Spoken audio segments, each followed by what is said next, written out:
در دوره صاحب اسلامی تشبس‌های زنان دائم دستگیری یافته با مقصد عملی نمودن آنها تدبیرهای جدی اندیشیده می‌شود.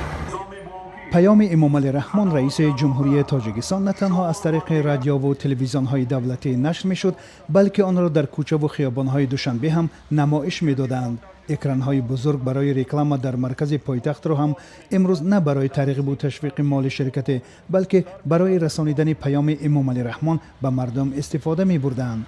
بعضی ها بی تفاوت از نزد اکران ها می گذاشتند، بعضی دیگر ایستاده گوش می کردند که رئیس جمهوری تاجیکستان درباره آینده کشور چی می گوید. اگر بعضی ها زیر باران و هوای سرد پیام رئیس جمهور را تماشا می کردند، قسم دیگری در داخل بیناها با دستور مقامات جمع آمده به پیام امام علی رحمان گوش می دادند.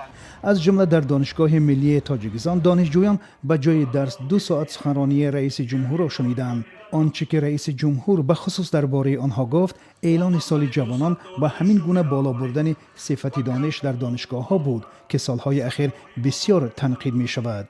در بیرون از دانشگاه ها، در فروشگاه ها و دکان ها نیز پیام رئیس جمهور دیده می شد، چون بر اساس دستور مقامات باید در تمام کشور در مدت سخنرانی انتقال نیروی برق قطع نمی شد.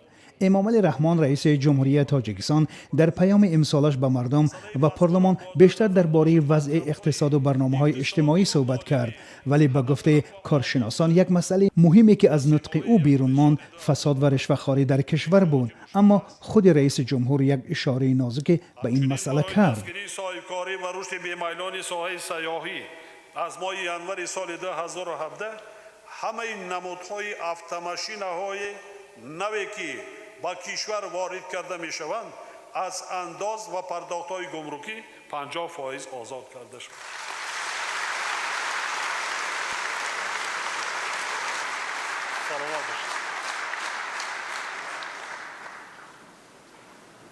از روی قرصک زنیاتون معلوم می شد اکثریت نقشه موشیخری را داشت.